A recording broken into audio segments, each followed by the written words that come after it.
ونعوذ بالله تعالى من شرور الأنفس ونزغات الشيطان من يهده الله فلا مضل له ومن يضلل فلا هادي له وأشهد أن لا إله إلا الله وحده لا شريك له في أرضه وسمائه وأشهد أن محمدا عبده ورسوله وخليله وخيرته من خلقه صلوات الله وسلامه عليه وعلى آله وأصحابه ومن اهتدى بهديه واستنى بسنته إلى يوم الدين اللهم علمنا ما ينفعنا وانفعنا بما علمتنا اللهم أرنا الحق حقا وارزقنا اتباعه وأرنا الباطل باطلا وارزقنا اجتنابه أما بعد والسلام عليكم ورحمة الله وبركاته dukan yabo da godiya da jinjina da kirari sun tabbata ga Allah subhanahu wa ta'ala wanda cikin ni'imarsa da baiwarsa ya ƙara tara mu a cikin wannan masallaci na Umar ibn Abdul Aziz da ke wannan layi na Usman Jikan Toro a wannan unguwa ta Angon Dosa a inda muke karatu a cikin littafin Lum'atul I'tiqad Al-Hadi ila Sabil Rashad kuma wannan shine zama na 7 a cikin wannan littafi mai albarka idan ba manta ba a jiya muna nan da cikin bayani akan siffa na Allah subhanahu wa ta'ala wanda a jiya mun yi magana akan siffa ta magana bayan mun yi magana akan wa min sifatillahi ta'ala annahu mutakallimun bi kalamin qadimin sai muka shiga wannan fasali a jiya da yake mana bayani akan cewa wa min kalamillahi subhanahu alqur'anul azim ko inda muka dan yi bayani a takaice abinda ubangiji tabaraka wa ta'ala ya ara mana dama to a yau insha Allah za mu tashi a wani fasali ne da yake cewa wal mu'minuna yarawna rabbahum fil akhirah bi absarihim wa yazurunahu wa yukallimuhum wa yukallimunahu malaki cewa wannan fasalin shi kuma zai mana bayani ne akan wata siffa daga cikin siffa ta Allah subhanahu wa ta'ala shine mu'minai ranar tashin alƙiyama yarawna rabbahum za su ga ubangijinsu wal mu'minuna yarawna rabbahum mu'minai za su ga Allah ubangijinsu da idanunsu fil akhirah ranar tashin alƙiyama shine al akhirah yawmuddin yawmul jazaa yawm tubla as-sara'ir yawma la yanfa'u malun wala banun illa man ata Allah biqalbin salim ranar sakamako ranar da ubangiji tabaraka wata'ala yake sakan kama bayi ayyukan da suka aikata a nan duniya mumini da ya bi ubangiji ya bi dokokinsa a nan duniya ya bi manzon Allah sallallahu alaihi wa sallama bai kirkiri bid'o'i ya kawo cikin addini ba bai kirkiri sabbin abubuwan da ba sa cikin addini ya sanya su a cikin addini ba to a ranar tashin alkiyama zai samu kyakkyawan sakamako shine aljanna to zai ga ubangiji tabaraka wata'ala ubangiji zai yaye hijabin da ke tsakanin mu da shi wanda ba ma iya ganin sa a yanzu to idan muka shiga aljanna insha Allah za mu ga ubangiji tabaraka wata'ala wal mu'minuna yarawna rabbahum mu'minai za su ga ubangijin su fil akhirah a ranar tashin alkiyama bi absarihim da ainihin idanunsu Allah ka ba mu ikon shiga aljanna ya Allah ka ba mu ikon aikata ayyukan da zai sanya ka sanya mu a cikin aljanna don mu samu daman ganin ka ya ubangiji wa yazurunahu sannan za su ziyarci ubangiji tabaraka wataala ba gani kadai ba bayan ka shiga aljanna bayan ka ga ubangiji tabaraka wataala da idanunka sannan ubangiji zai bada dama ka kawo mashi ziyara yazurunahu sannan ba haka nan ba gatan bata kare ba wa yukallimuhum sannan ubangiji zai ma wayannan bayin Allah mu'minai Allah zai musu magana wa yukallimunahu su ma za su yi ma Allah magana kenan za a samu tattaunawa tsakanin in aljanna da ubangijin su su ganshi ya gansu su kawo mashi ziyara yayi musu magana su yi mishi magana qala Allah ta'ala Allah yake cewa wujuhun yawma idhin nadira wasu fuskoki a wannan rana suna haske suna sheƙi to ba haske da sheƙin kaɗai suke yi ba naziratun ila rabbiha ita wannan fuskan kuma tana kallon wa za ta ga ubangijinta ila rabbiha nazira wujuhun yawma idin nadira ila rabbiha nazira wasu fuskoki a wannan ranar fuskokin mu'minai kenan za ta yi haske a ranar tashin alkiyama sannan za su ga ubangijinsu. wa qala ta'ala, Allah kuma yake cewa kalla innahum an rabbihim yawma idhin lamahjubun. Kaga ana magana aka san mu'minai kenan. Ubangiji yake cewa tabbas su a wannan ranan an rabbihim, game da ubangijinsu, yawma idhin, a wannan ranar alkiyama, lamahjubuna, su abin sha makancewa ne, ba za su ga Allah ba. falamma hajaba ulaika, sai malai yake cewa yayin da ubangiji tabaraka wa ta'ala ya sanya hijabi tsakanin shi da waɗanda suka saba masa ba za su gansa ba, fi hali sukhuti, a lokacin da ubangiji yake fusace yake fushi da su, fushi da ubangiji yayi da su ya sanya ubangiji zai sanya shamaki tsakanin shi da su, ba za su ganshi ba. Amma kaga sabanin mu'mine, yarawna rabbahum bi absarihim wa yazurunahu wa yukallimuhum wa yukallimunahu. Ko sai malai kafa hujja da aya yake cewa wujuhun yawma idin nadira ila rabbiha nazira. To sai kuma Allah ce kalla innahum an rabbihim lamahjubun, sabanin kishiyoyin mu'minai kenan, su a wannan ranan abin sha makancewa ne, ba za su ga ubangiji ba.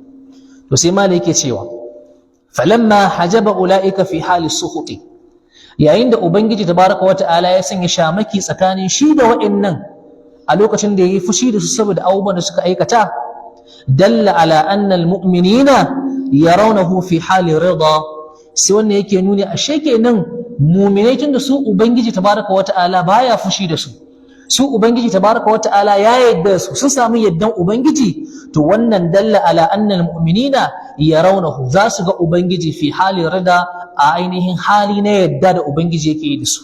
kamar yadda su wa'ancan aka sha makance su daga ganin ubangiji tabaraka wata'ala saboda yana fushi da su, sun yi aika sun aikata ababen da yasa ubangiji tabaraka wata'ala su kamar yana fushi da su. Amma mu'minai tunda ubangiji ya yarda da su, to a ranar alkiyama za su ga ubangiji. Bambancin ya fito? Sai malai yake cewa wa illa in ko ba haka ba, ai lam yakun bainahuma farqun, kenan ba bambanci tsakanin mu'minai da wanda ba mu'minai ba. Idan har ya zamana cewa su ma wanda ba mu'minai ba za su ga Allah da idanunsu kamar yadda mu'minai suka ga Allah, to ba bambanci kenan. Domin shi ganin ubangiji ni'ima ne. Ubangiji ya yaye shamakin da ke tsakanin kai da shi baka iya ganin shi a yanzu, ya yaye maka ka iya ganin shi da idanunka, wannan wata irin ni'ima ce sosai, wani irin abu ne mai daɗi. Bayin Allah da za su ga ubangijinsu sanda ya yaye hijabi, sai sun ji ganin ubangijinsu ma yana nema ya fi aljannan daɗi. So da Allah ya yaye shamaki da ke tsakanin kai da shi, yau ka gan shi da idanunka. Wadih? Wa qala an-nabi sallallahu alaihi wa sallam, manzon Allah tsira da amincin Allah su tabbata a gare shi yake cewa innakum, lalle ku, satarawna rabbakum, za ku ga ubangijinku, kama tarawna hadha al-qamara, kamar yanda kuke ganin wannan wata. Idan wata ya cika a daren shi na 14 15, ya kake ganin shi? Ya cika kwallon shi gaba ɗaya ko? Sannan shin akwai wanda yake iya hana ka ganin shi? Idan al'umman duniya kaf za su taru, kowa zai kalla sama ya kalla wata ba tare da wani ya sha mankance ma wani ba, ba tare da wani ya hana wani gani ba ko? To sai manzo Allah yake cewa innakum satarawna rabbakum, lalle ku za ku ga ubangijinku, kama tarawna hadha al-qamara, kamar yadda kuke ganin wannan watan, la tudammuna fi ru'yatihi, babu turere ne ya tsakanin ku wurin ganin ta. Idan wata ya cika ya zama kwallonsa ya cika bil, idan kowa ya ɗaga kai zai kalla watan nan, zai ga wannan watan ba tare da ɗan uwan shi da yake gaban shi ya hana shi gani ba. To haka kowa zai ga ubangiji tabaraka wata'ala ba tare da turereniya ba, ba tare da tsawon wani ya hana ka ganin ubangiji ba. Duk tsawon mai tsawo ba zai taɓa hana ka iya ganin ubangiji ba. Ba ka da buƙatan sai ka ture wani ko sai ka ce ma wani kana kare min ɗan matsa, babu buƙata. innakum satarawna rabbakum, za ku ga ubangijinku, kama tarawna hadha al-qamara, kamar yadda kuke ganin wannan watan, la tudammuna fi ru'yatihi, babu turere ne ya tsakanin ku wurin ganin ubangiji. Wannan hadisun ne sahihun muttafaqun alaihi. Imam al-Bukhari da Imam Muslim sun tabbatar da wannan hadisi ne ingantacce. Kenan wannan aqida ne na ahlus sunna wal jama'a, cewa mu'mine za su ga ubangijinsu, za su gan shi kuma gani wanda babu turereniya, za su gan shi gani wanda babu shamaki, za su gan shi gani wanda wani daga cikin halittu ƴan uwanka ba zai taɓa shamakance ka daga ganin ubangiji tabaraka wa ta'ala ba. Ina jin ya fito karatun. sai malai yake cewa wa hadha tashbihun lirru'yati birru'yati la lilmar'i bilmar'i. Amma fa anan sai an maka wani togaciya, sai an maka wani fada, domin kakkaje kana kamanta ubangiji da wata, domin Allah laysa kamislihi shay'un. An kawo kawai misali ne da wata. Idan wata ya cika, kowa yana iya ganin wata ba tare da wani ya hana wani gani ba ko? To sai ka tattara wata ka aje shi a gefe. Shi ubangiji tabaraka wa ta'ala za a gan shi ba tare da wani ya hana ka ganin ubangiji ba. Kakka zo kana kamanta Allah da wannan watan. Ina fatan mun gane. Wannan tashbihi ne ake maka na gani. Gani ne ake magana, ba wai ana kamanta ubangiji da watan bane. Shine yasa ya ce la lil mar'i bil mar'i. Kaka je kana kamanta watan da ubangiji. Ana magana ne akan yanda yanzu wannan wata ya cika, kake ganin shi babu wani abu da yake maka shamaki, to yin sai ka ajje wata a gefe. Za mu ga ubangiji ba tare da wani abu ya mana shamaki ba. Kaga wannan tashbihi ne ko aka yi maka na kamanta gani din, amma ba ana kamanta Allah da abin da ake ganin bane. Bi ma'ana ba ana kamanta Allah da wannan watan da ake gani bane. Ya fito? Fa inna Allah ta'ala, domin shi ubangiji la shabiha lahu wala nazir. Ai babu wani abu da yake kama da Allah, babu wani abu da yake daidai da Allah, babu wani abu da ya kai matsayin da zaka kamanta shi da ubangiji tabaraka wa ta'ala. Sai malai ce faslun, ga wani fasali kuma malin zai shiga. Yace wa min sifatillahi ta'ala, yana daga cikin siffofin Allah subhanahu wa ta'ala, annahu al-fa'alu lima yuridu. Allah yana aikata abin da ya ga dama, a lokacin da ya ga dama, a san da ya ga dama, a wurin da ya ga dama, akan wanda ya ga dama, kuma babu wanda yake da dama akan Allah. Hausa na ya fito kuwa? Ubangiji yana aikata duk abin da ya ga dama, fa'alun ne lima yurid. Shi mai aikata abin da yake so ne, domin dukkaninmu ai bayinsa ne, dukkaninmu halittunsa ne, dukkaninmu muna ƙarƙashin kulawansa ne. To kenan shi ubangiji shi yake da daman yin yanda ya ga dama da mu. Wannan sifa ne na Allah, annahu al-fa'alu lima yurid.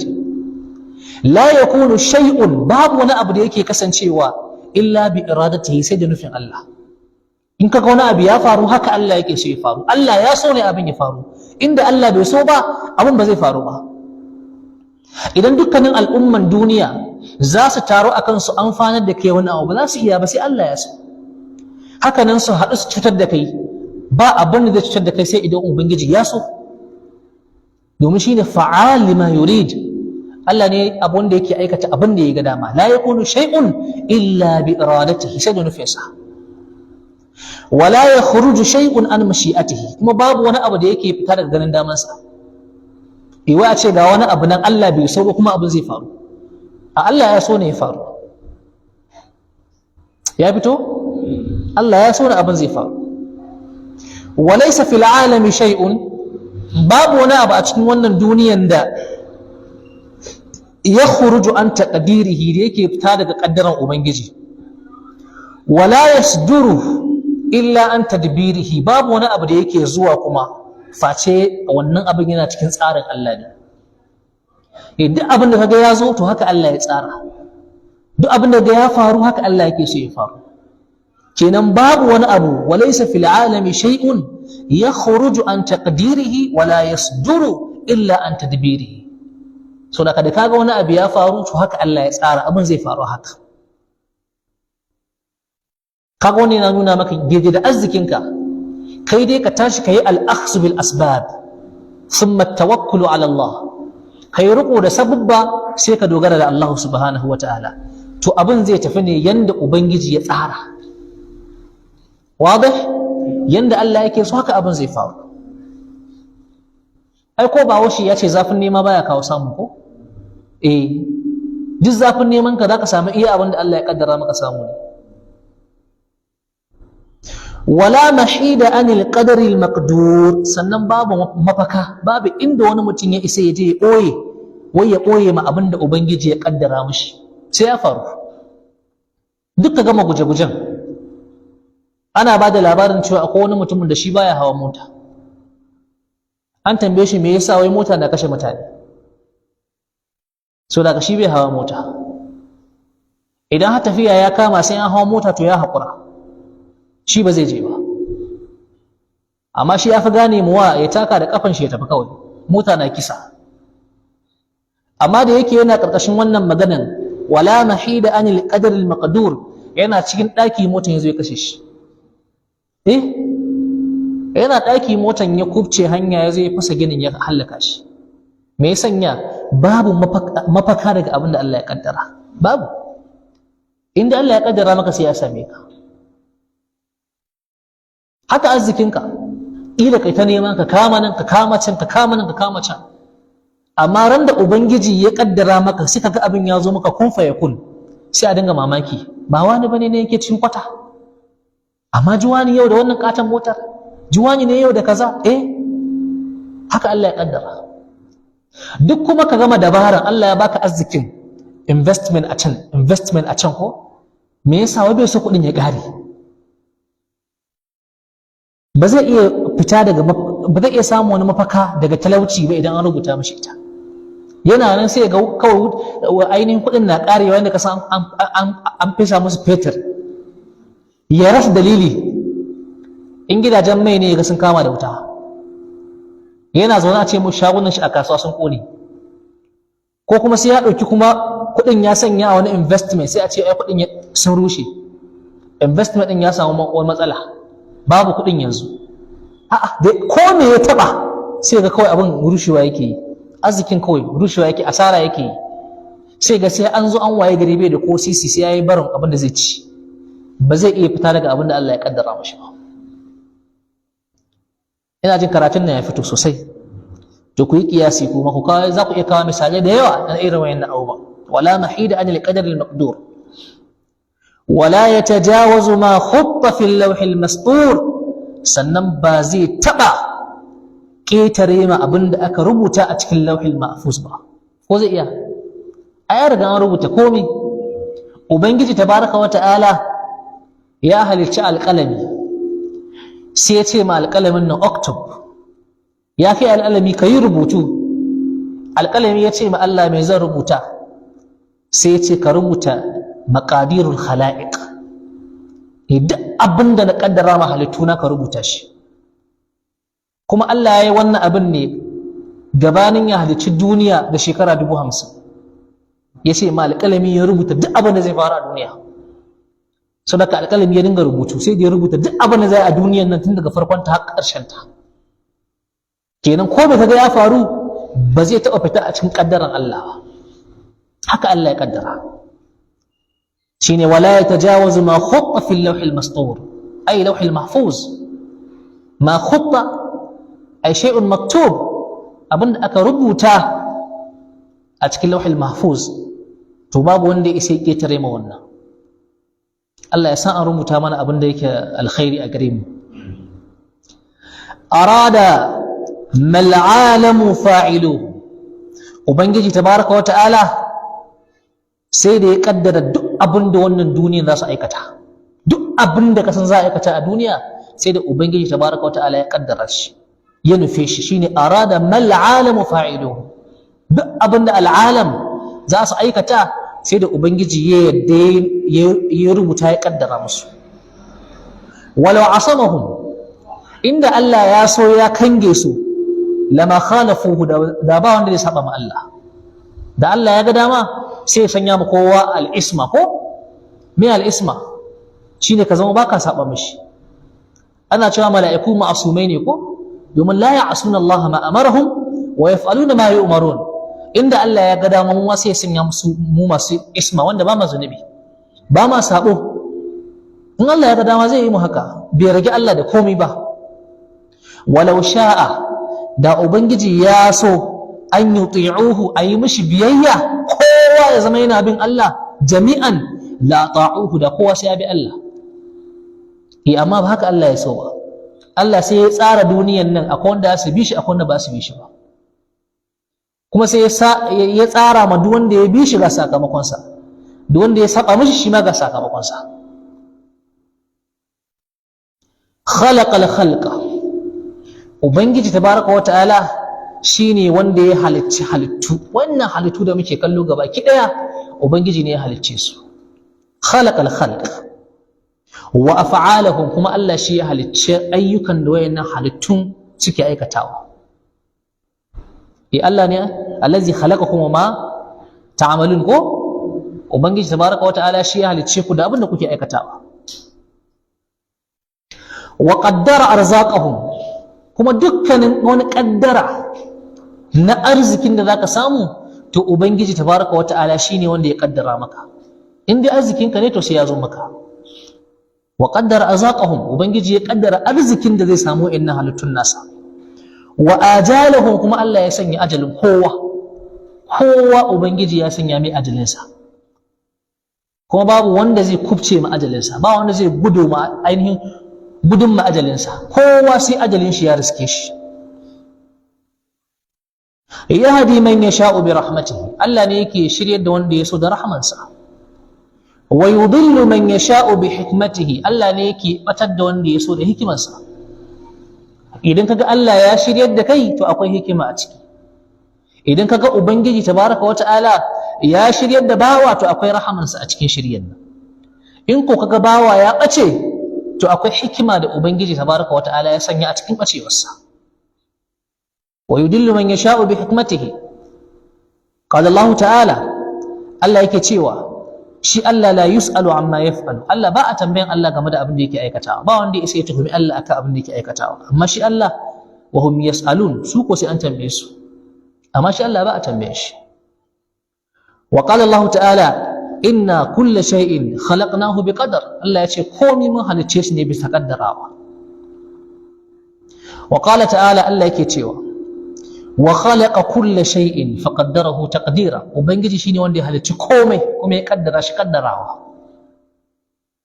Wa qala ta'ala ma asaba min musibatin fil ardi babu wani musiba da zai samu wannan kasan wala fi anfusikum ko wata musiba ta same ku illa fi kitabin face wannan musiban dama tana nan a rubuce min qabli an nabra'aha tun kafin a halicce ta.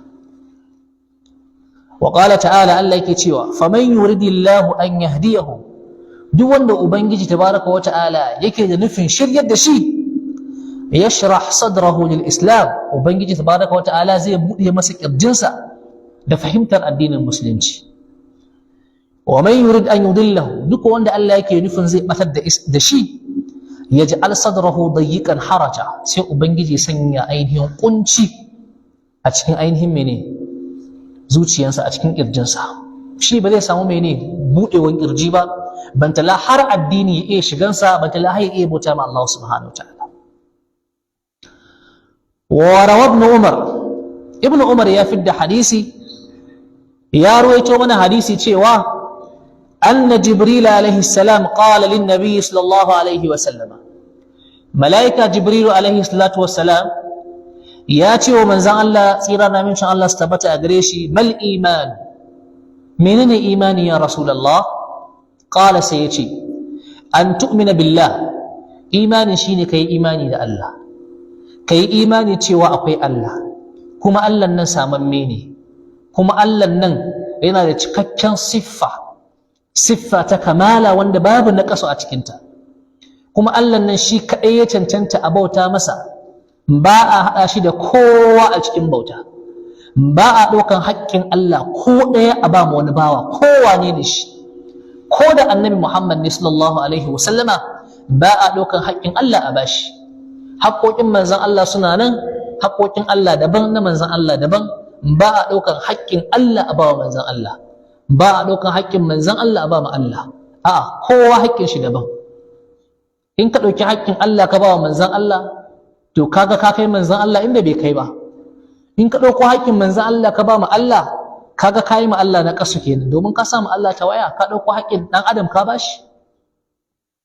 Ka yadda da wannan, kuma ba Allah ɗayan uku, ba maganan Allah ba maganan Allah baba ba maganan Allah ruhi mai tsarki, duk babu wannan. Allah ɗaya ne, qul huwallahu ahad Allahu samad lam yalid wa lam yulad. Almuhim shine yace an tu'mina billah shine kai imani da Allah. Wannan imani da samuwarsa akwai Allah, akwai wanda suke ganin cewa babu Allah, akwai Allah. Kaga kenan wannan imanin ya kunshi imani da tauhidin nan guda uku. Tauhidul uluhiyya shine kadaita ubangiji da bauta shi kadai, kadaita Allah a cikin sunayensa da siffofinsa, kadaita Allah a cikin ayyukansa, kadaita Allah a cikin ayyukan bayinsa. An tu'mina billah wa mala'ikatihi, kai imani da mala'ikun Allah cewa wayannan mala'ikun samammu ne, ubangiji ne ya halicce su kuma su ba sa saba umarnin Allah. Wa kutubihi, kai imani cewa ubangiji ya saukar da littattafai da yawa, domin wa in min ummatin illa khala fiha nadhir, babu wata al'umma face ubangiji ya aika mata da manzo, kuma wannan manzon ya saukar tare da shi littafi. To kai imani da wannan. Wa rusulihi, da kuma manzannin ubangiji, kuma kai imani cewa manzannin nan akwai wa'anda ka san su, akwai wa'anda baka san su ba, akwai wanda aka ambata maka sunayensu, akwai wanda ba ambata maka ba, kai ma baka san su ba, shi ma kanshi manzon Allah bai san su ba. Minhum man qasasnahum alayka wa minhum man lam naqsushum alayk, kai ma akwai wanda muka baka labarin su ya rasulullah, akwai wanda kai ma baka san labarin su ba. To kai ma kai imani da wa'annan manzannin wa'anda aka labarta mana a cikin alqur'ani, kai imani da su cewa manzannin Allah ne, annabawan Allah ne, ƴan sakon Allah ne. Littattafan da aka bayyana mana a cikin alqur'ani da hadisi, kai imani da su. Sannan kai imani da wa'annan manzannin guda biyar manya, ulul azmi minar rusul, kai imani da su. Kuma ka yi imani da cewa littafinsu a zamaninsu littafin shari'a ne, amma zuwan alkur'ani ya shafe shari'an kowane littafi. Yanzu Qur'ani ne shari'a ga wannan al'umma, babu wani littafi da za a amfani da shi a matsayin littafin shari'a in ba alkur'ani ba, da hadisin manzon Allah sallallahu alaihi wa sallama, wanda shi ne yake mana bayani, yake mana tafsirin alkur'ani, maganganun manzon Allah sallallahu alaihi wa sallama. Wal yawmil akhir, sannan bawa ya imani da ainihin ranan ƙarshe, shine ranar alƙiyama. Wal qadari khairihi wa sharrihi, sannan bawa ya imani da qaddara na alkhairi da kuma qaddara na sharri. Fa qala jibrilu, sai malaika jibril ya sadaqta, kai gaskiya. Rawahu Muslim. Wa qala an-nabi sallallahu alaihi wa sallama, manzo Allah tsira da amincin Allah su tabbata a gare shi yake cewa, amantu bil qadari khairihi wa sharrihi, nayi imani da qadara alkhairi da qadaran sharri, wa hulwihi wa murrihi, mai daɗi da mara daɗi duka. Duk wani kaddara mai daɗi nayi imani da shi, haka nan duk wani kaddara mara daɗi zai iya samun bawa, shi ma wannan kaddaran nayi imani da shi. Wa min du'a'i an-nabi sallallahu alaihi wa sallam alladhi 'allamahu al-Hasan ibn Ali yad'u bihi fi qunutul witr, daga cikin addu'an da manzon Allah sallallahu alaihi wa sallama yake ainihin sanar da al-Hasan, jikansa kenan, al-Hasan dan sayyidina Ali radiyallahu ta'ala anhu, wanda manzon Allah ya koyar da shi akan ya dinga yin wannan addu'a a cikin ainihin al-qunutul witr din shi, shine ya dinga cewa wa qini sharra ma qadaita, ya ubangiji tabaraka wa ta'ala ka tsare ni daga sharrin abin da ka ainihin hukunta.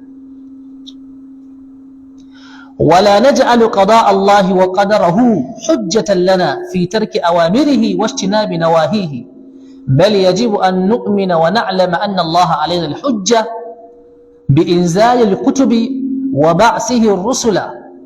ما لك يتشوى ولا نجعل قضاء الله وقدره، kada mu sanya ainihin alqada wal qadar, hukuncin ubangiji da abinda Allah ya kaddara, mu sanya shi ya zama hujja lana, hujja a gare mu, fi tarki awamirihi, wurin kin bin umarnin ubangiji, wastinabi nawahihi, da kin nisantan abinda ubangiji ya hana. Kaka ce a to ai shikenan, tunda dai an ce Allah ne yake kaddara ma bayi, kuma Allah ya riga ya kaddara mana abin da za mu aikata, to ai shikenan kawai, ni ba sai na bi Allah ba, domin Allah ya riga, idan zan bi shi Allah ya kaddara, in zan saba mishi Allah ya kaddara.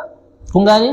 Ai akwai su ko? Yace ai shikenan, tunda dai Allah ne ya kaddara komai, in kaga ina saba ma Allah, haka Allah yake so dama, haka Allah yake so saba mishi, ya kaddara saba mishi. In kaga ba na nisantan abin da yace nisanta, haka Allah ya kaddara mu.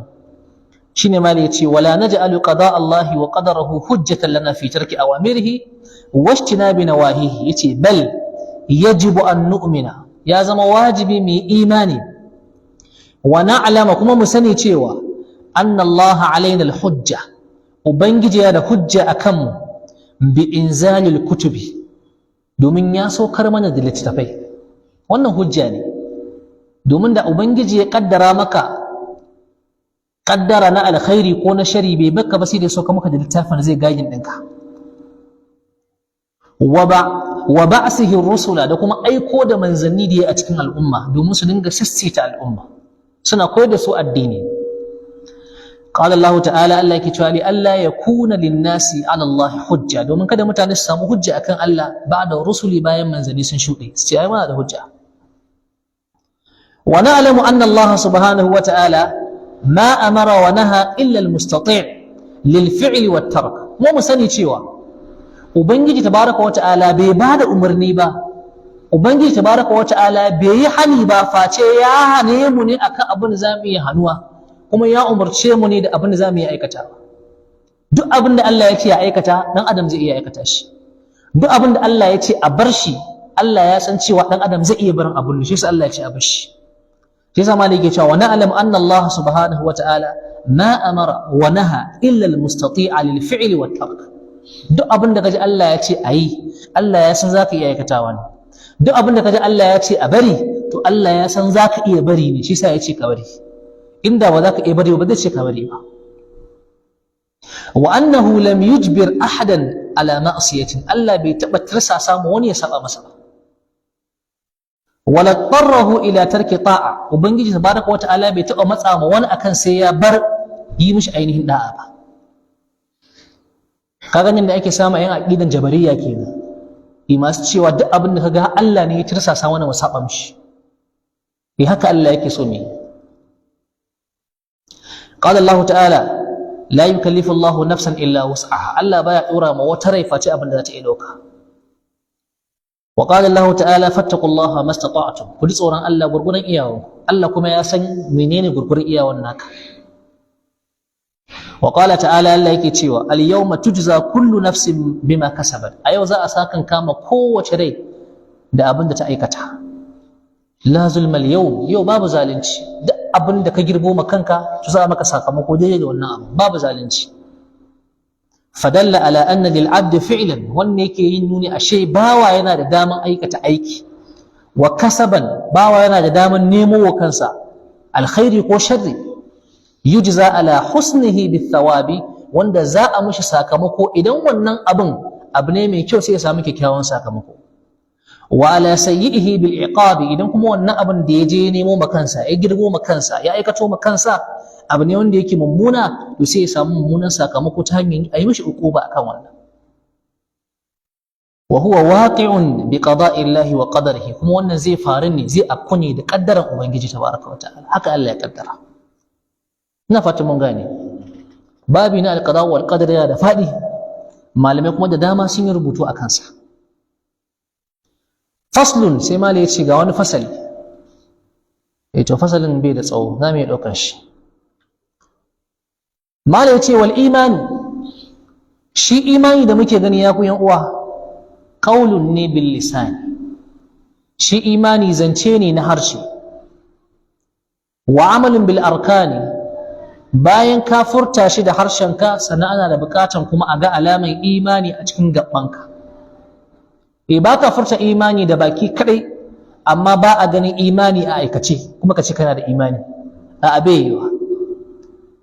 akwai wanda zaka ji ya ce maka yana da imani amma kuma ga baki da dabi'unsa, mu'amalansa, harkokinsa ga baki ɗaya ba su yi kama da na mai imani ba. to idan har imanin nan da ka furta a bakinka da gaske ne, to sai mun gan shi a ainihin gabanka alamar imani. mun kawo misali akan mata masu fita babu hijabi, in kai musu magana su ce attaqwa hahuna, ai tsoron Allah yana zuciya ne, ai tsoron Allah ba a sa hijabi bane. ba za ta matsaya a nan ba, sai ta fara aibata masu sa hijabi. to me ba sa aikatawa nan suke kaza da hijabin? a'a, ba shi aka tambaye ki ba, ana gaya miki ga abin da Allah ya ce. in dai har akwai wannan imanin a harshenki kuma akwai wannan imanin a cikin zuciyanki, kamar yadda kika ce attaqwa hahuna, to dole mu ga alamin imanin shine tunda imani aikin imani ne da Allah da abin da manzon Allah ya ce ko, to Allah nan kuma da manzon Allah suka ce ga yanda suke so ki shiga, ga yanda ake so ki fita, ga yanda ake so ki yi mu'amala, ga irin mutanen da ake so ki yi mu'amala da su. In za ki yi magana da wanda ba muharramin ki ba, ga yanda ake so ki yi mu'amala da shi, ga yanda ake so ki yi magana da shi. Alaman cewa ke mai imani ne maga kina bin wannan dokokin. Amma an ta je kasuwa, irin salon maganin da take yi da mai shago ba irin shi take yi mijinta a gida ba.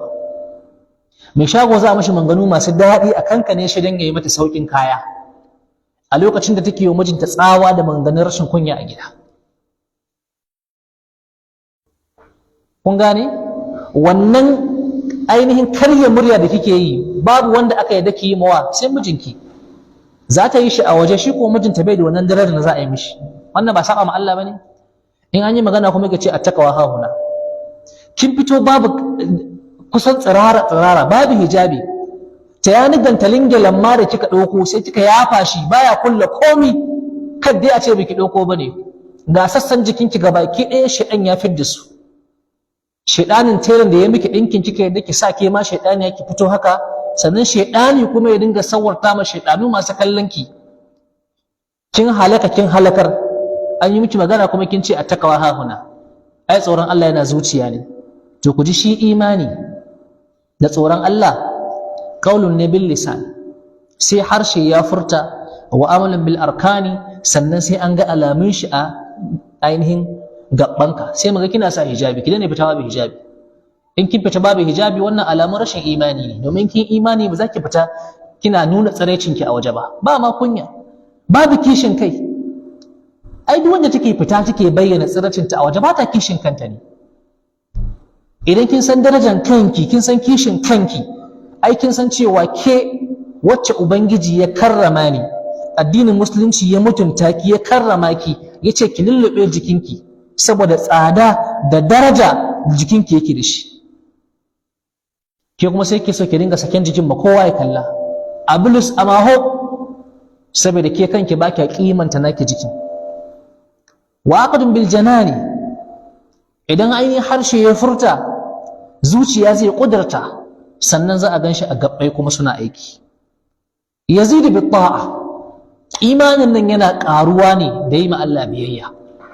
Yawan biyayyanka ga ubangiji, bin dokokin alqur'ani da sunnan manzon Allah sallallahu alaihi wa sallama, tsayawa inda Allah da manzon Allah suka tsayar da kai, wannan yana sa imaninka ya dinga karuwa. Shine yazidu bit ta'a, yana karuwa ne da yawan yin da'a, da yawan biyayya ga Allah da manzon Allah. Wa yanqusu bil isyan, sannan yana raguwa ne da saba ma Allah da manzon Allah. Kirkiran bid'o'i a cikin addini baya ƙara maka imani, sai dai ya rage maka imani. Saba ma dokokin manzon Allah baya ƙara maka imani, sai dai ya rage maka imani. Fito na fito da hukuncin shari'a ba abin da yake maka face rage maka imani. Qala Allah ta'ala, Allah yake cewa wa ma umiru illa liya'budu Allah, ba umarce su ba face su bauta ma Allah mukhlisina lahu ad-din, suna masu tsarkake addini ga Allah. Hunafa'a, suna masu karkace ma dukkan wani addini wanda ba na gaskiya ba, suna tafiya akan addini Hanafiyya. Wa yuqimus salah, suna tsaye da sallah, wa yu'tuz zakata, suna ba da zakka. Wa dhalika dinul qayyima. Faja'ala ibadata Allah ta'ala, sai ya sanya bautan ubangiji ta'ala, wa ikhlasal qalbi, da ainihin ikhlasi a cikin zuciya, wa iqamas salah, da kuma tsaye da zakka, wa ita'az zakka, da ba da zakka, kullahu min ad-din, duk yana cikin addini. Wa qala rasulullah sallallahu alaihi wa sallama, manzo Allah tsira da mincin Allah su tabbata a gare shi yake cewa al-imanu bid'un wa sab'una shu'ba, shi imani yanki ɗaya ne har yanki 70 da wani abu. A'laha, mafi kololuwan imani shine shahadatu an la ilaha illallah, shaidawa babu abun bautatawa bisa cancantan bauta sai Allah. La ilaha nafiyun illa Allah isbatun, nafiyun li jami'i ma yu'badu min dunillah, ka kore dukkan wani abin da ake bautata ma wanda ba Allah ba. Isbatul ibada lillahi wahdahu, ka tabbatar da bauta ga Allah shi kadai. La ilaha illa Allah, la ma'budu bi haqqin illa Allah, babu wani wanda ya cancanta a bautata ma sai Allah.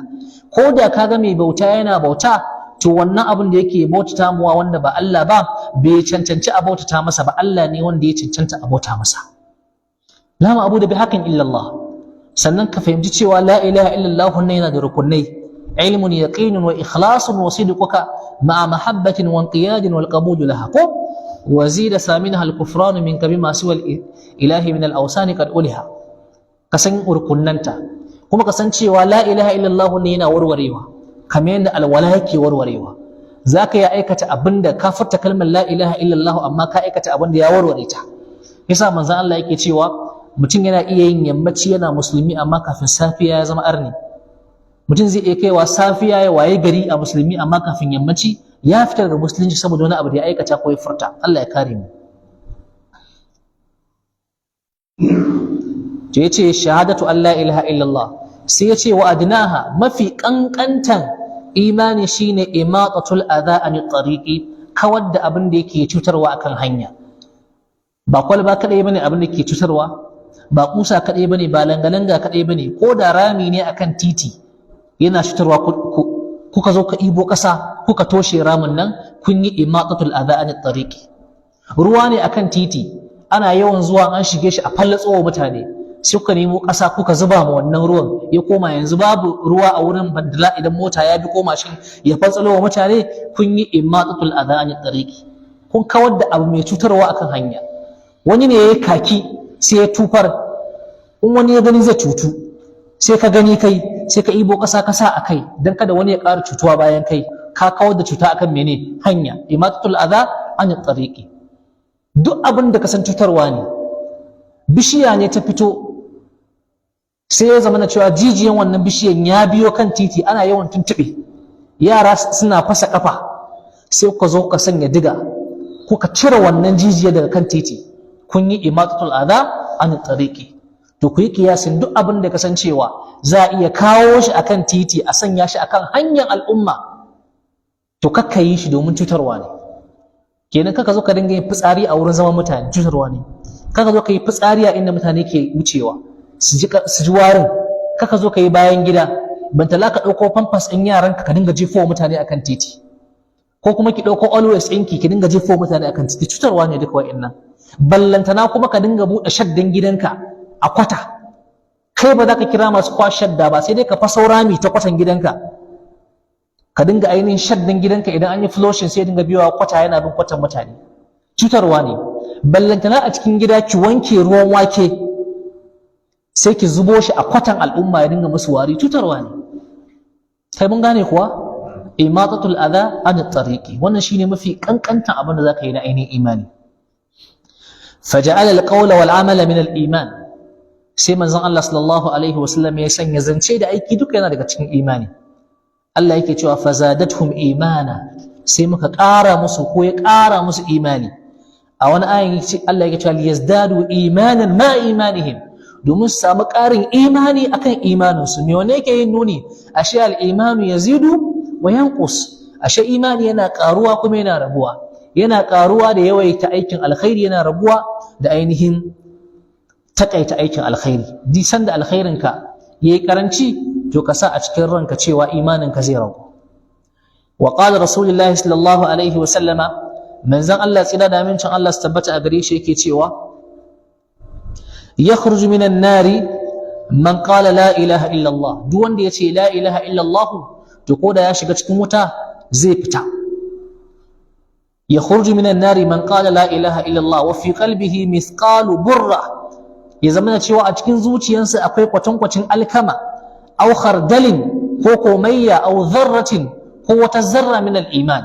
Matukar da aka sanya ka a wannan wutan akwai kwatankwacin ko da girman kiyashi ne, ko da girman alkama ne, ko da girman komayya ne, kai ko da ka je ka samu kan kwanon da ƙila ya fashe aka yi rana ba haske yana fitowa a ciki ba, za ka ga wasu ƙananan ainihin particles a cikin wannan hasken. Idan kana da imani daidai da girman wannan, in ka shiga wuta ba za ka dawo ba za ka fito. Ina fatan mun gane. Ma damar dai la ilaha illallah ka tana nan, to za ka shiga wuta a yi maka wankan tsarki ƙila na rana ɗaya. Da sauƙi ko? Na ga mallam ya kaɗa kai. rana ɗaya da sauki ko a rana ɗaya da sauki ko tambayin da ya kamata ka fara yi shine shi ya rana ɗaya yake a wurin Allah shine abu na farko da ka fara tambayin kanka domin kila ai kana kallon abin da sauki ko to bari ka ji tun daga haihuwar manzon Allah sallallahu alaihi wa sallama har yau da nake maka magana a wurin Allah manzon Allah bai kai kwana biyu ba a wurin Allah har yanzu bai yi awa 24 sau biyu ba a wurin Allah. Shi yasa akwai bukatar mu gane waye Allah ba, domin yadda muke mu'amalantan Allah yana nuna maka ba mu san Allah ba. Domin da mun san Allah, idan Allah ya ce maka zai maka azaba na rana ɗaya, yana nufin zai maka azaba na shekara 1000 duniya kenan.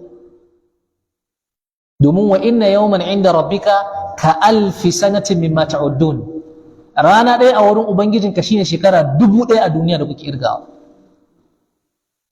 To idan Allah ya ce za a sanya ka a wuta kai awa 24 a cire ka, ana nufin fa sai kai shekara 1000 kenan na duniya, sai a ciro ka kai aljanna. Akwai sauki a wannan?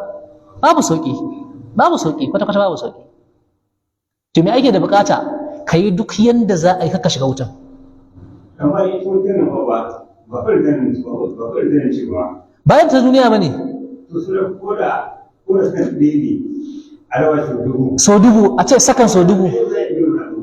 To yanzu ka kaddara ma alaji, a ce wutan duniya ne za a sanya ka yi shekara 1000 a ciki. Yanzu ko dan adam ka ɗauka fa ka sanya shi a cikin wutan duniya, kafin awa ɗaya ya kamata a ce ya gama ƙonewa. In dai wutan ta kai wuta awa ɗaya ya kamata a ce ya ƙone gaba ɗaya ko? Idan ka sanya mutum a cikin wutan duniya, wutan da ta amsa sunan wuta na duniya, ya kamata idan yayi awa ɗaya a cikin wutan a zo a ga toka ne kawai. In wutar ce in dai wutar ce a wai ba mutuwa muke nufi ba, muna magana ya kamata ya zama toka. To yanzu ku kalli wani abin da aka gane maganar da Alhaji ke yi. Yanzu duk wannan wutan da muke kunnawa a wutan duniyan ma fa, kan mu koma lahira, a wutan duniyan duk wannan wutan da kuke kunna, wutan gas, wutan waye, zaka ga bai kai fa ƙarfi da hatsarin wutan lantarki ba. Wai na ma misali ne. Inda ake yin ƙarfe, ya ga degrees inda ake kai wuta. Ƙarfe ne za a ɗauko, ƙarfen da in kun taru ba ku iya lankwasa shi. Idan an ba ku abun duka ku iya lankwasa shi, sai kun yi awanni kuna duka kafin ya lankwashe. Amma za a jefa shi a cikin wuta a cikin sakon 10 ya zama ruwa. Me kake tsammani da wannan wutan? Kai ba ƙarfe ba ne, in aka saka a wani wuta za a ganka? Ba za a ganka ba fa, wallahi ba za a ganka ba. Za ka yi zagonye wanda za ka yi ko tokanka ba za a yi gani ba, don wutan ma ta fi ƙarfin ka. Kalle yanzu ko wutan lantarki ka hau na kan falwaya ta kama ka, a ce 11 kVA ko 3 kVA ta kama ka, in seconds ne ba a ƙara ganin jini a jikinka, halittanka ya canza gaba ki ta gama da kai in seconds. Da za a baka ka ɗan yi ko da minti 1-2 za ka fara komawa toka ne, ƙashinka ma ya riga ya fara ƙashinka ma ya bushe har ya zama toka. Wutan duniya fa ake magana yan uwa. Wanda suke sauraron mu, wanda suka san abin da ake bayani sun gane. Wanda ya aiki a refinery ko surare shi zai gaya maka wayannan abubuwan.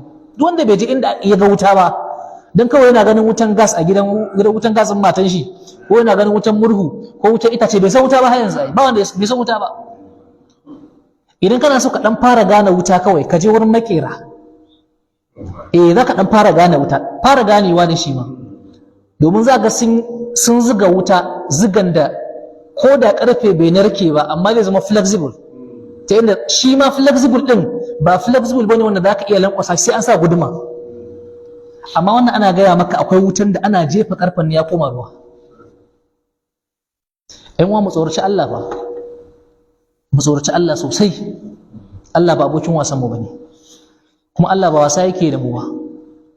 Kuma da Allah ya sanya dokoki ya ce kan mu bi su, ya fa yi tanadi da duk wanda bai bi wannan dokokin nashi ba ya mai tanadin azaban da zai mishi. Ya kamata mu gane wannan, kamar yadda ya yi tanadin rahama, ya yi tanadin lada, ya yi tanadin sakamako ga duk wanda ya bi shi, haka ya yi tanadin azaba ga duk wanda ya saba mishi. To Allah ka ba mu ikon kiyayewa, Allah ka ba mu ikon ban dokokinka. Subhanakallahumma rabbana wa bihamdika ashhadu an la ilaha illa anta astaghfiruka wa atubu ilaik. Ina tunanin kila muka yi karatu ɗaya ko biyu littafi zai ƙare sai mun sanya wani insha Allah. Allah ya taimake mu.